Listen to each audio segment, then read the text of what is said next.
उत्तराखंड में हिमालय की पर्वत की गोद में स्थित केदारनाथ एक ऐतिहासिक हिंदू धर्म स्थान है और पुराण के अनुसार शिव भगवान ने प्रकृति के कल्याण हेतु भारतवर्ष में 12 जगहों पर ज्योतिर्लिंग के रूप में प्रकट हुए थे।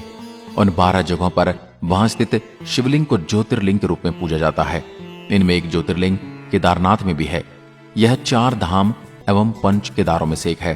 पंच केदारों में केदारनाथ, रुद्रनाथ, कल्पेश्वर, मध्येश्वर और तुंगनाथ शामिल हैं। केदारनाथ मंदिर भारत के उत्तराखंड राज्य के रुद्रप्रयाग जिले में स्थित है।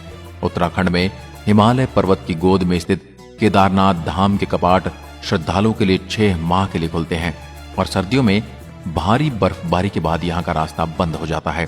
केदारनाथ धाम में हर साल लाखों की संख्या में श्रद्धालु आते हैं।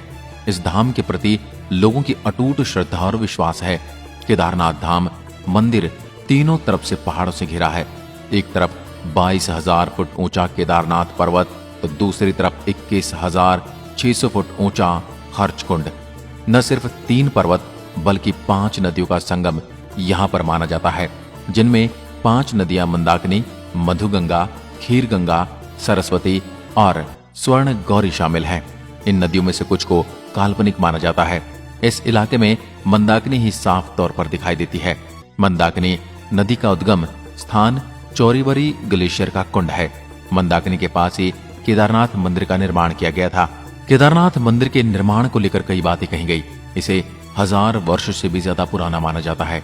यह भी माना जाता है कि मंदिर का निर्माण पांडवों के वंशज जन्मेजय द्वारा करवाया गया था। ग्वालियर में मिली राजा भोज की स्थिति के अनुसार 10वीं शताब्दी में मालवा के राजा भोज ने केदारनाथ मंदिर को बनवाया था। एक प्रचलित मान्यता के अनुसार मंदिर का जीर्णोद्धार जगत गुरु आदि शंकराचार्य ने 8वीं शताब्दी में करवाया था। 32 वर्ष की आयु में सन 820 ईस्वी में केदारनाथ के समीप उनकी मृत्यु हुई थी। मंदिर के पिछले भाग में जगत गुरु आदि शंकराचार्य जी की समाधि भी है। केदारनाथ मंदिर को लेकर 2 कथाएं प्रसिद्ध हैं। पहली कहानी के अनुसार केदारनाथ भगवान विष्णु के अवतार नर और नारायण ऋषि यहाँ पर तपस्या करते थे। उनकी आराधना से प्रसन्न होकर भगवान शिव ने उन्हें दर्शन दिए और उनकी प्रार्थना के अनुसार ज्योतिर्लिंग पर सदा वास करने का वचन दिया।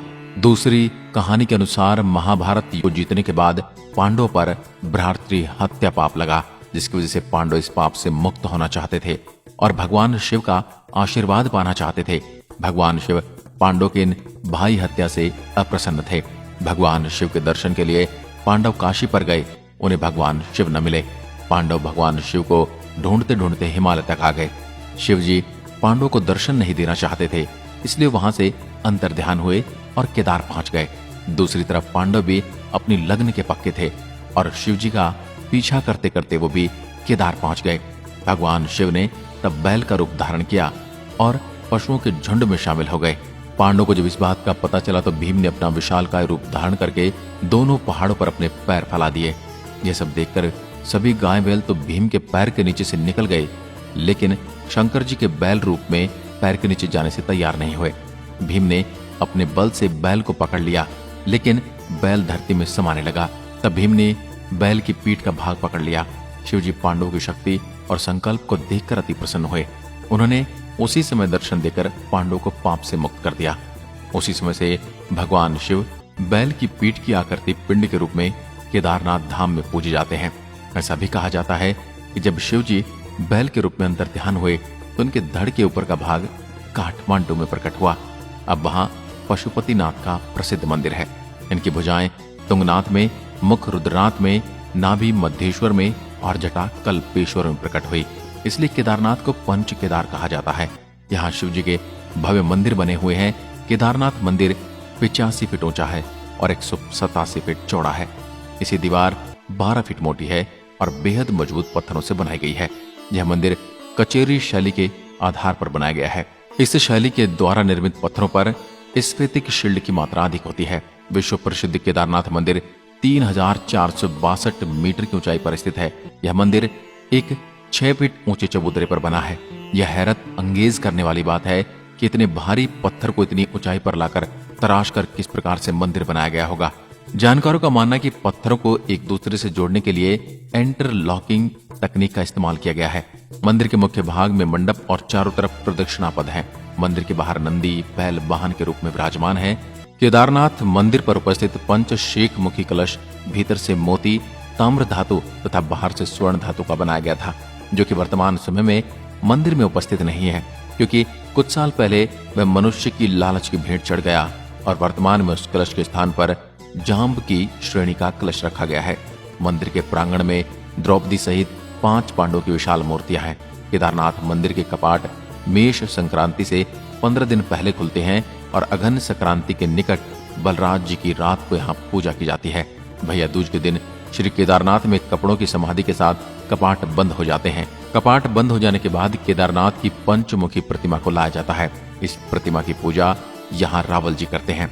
जून 2013 में उत्तराखंड और हिमाचल प्रदेश में अचानक बाढ़ आ गई थी। इसके साथ ही भूस्खलन भी होने लगा था, जिसके कारण सबसे अधिक प्रभावित केदारनाथ धाम हुआ। यह आपदा इतनी भयानक थी, इसके आसपास बने होटल, धर्मशाला, सब कुछ आपदा अपने साथ बहा कर ले गई। लेकिन इस मंदिर का मुख्य हिस्सा और सदियों पुराना गुम्बद सुरक्षित रहा। प्रलय के बाद इस मंदिर का उसी भव्यता के साथ खड़ा रहना किसी आश्चर्य से कम नहीं। आज भी लोग इसे किसी भी चमत्कार से कम नहीं मानते। बाढ़ और भूस्खलन के बाद बड़ी बड़ी चट्टानें मंदिर के पास आने लगी और वहीं रुक गई, जो अभी तक जस की तस ही। लेकिन उसी में से एक चट्टान आई जो मंदिर का कवच बन गई। इस चट्टान की वजह से मंदिर की एक ईंट का भी नुकसान नहीं हुआ, जिसके बाद इस चट्टान को भीमशिला का नाम दिया गया। केदारनाथ जी के पुजारी मशहूर जंगम राम ने होते हैं। केदारनाथ मंदिर आम दर्शनार्थियों के लिए सुबह 6 बजे खुलता है। दोपहर 3 से 5 बजे तक यहाँ विशेष पूजा होती है और इसके बाद विश्राम के लिए मंदिर बंद कर दिए जाते हैं और शाम को 5 बजे भक्तों के दर्शन के लिए यहाँ मंदिर खोला जाता है। भगवान शिव की प्रतिमा का विधिवत श्रृंगार करने के बाद 7:30 से लेकर 8:30 बजे तक यहाँ रोज आरती की जाती है।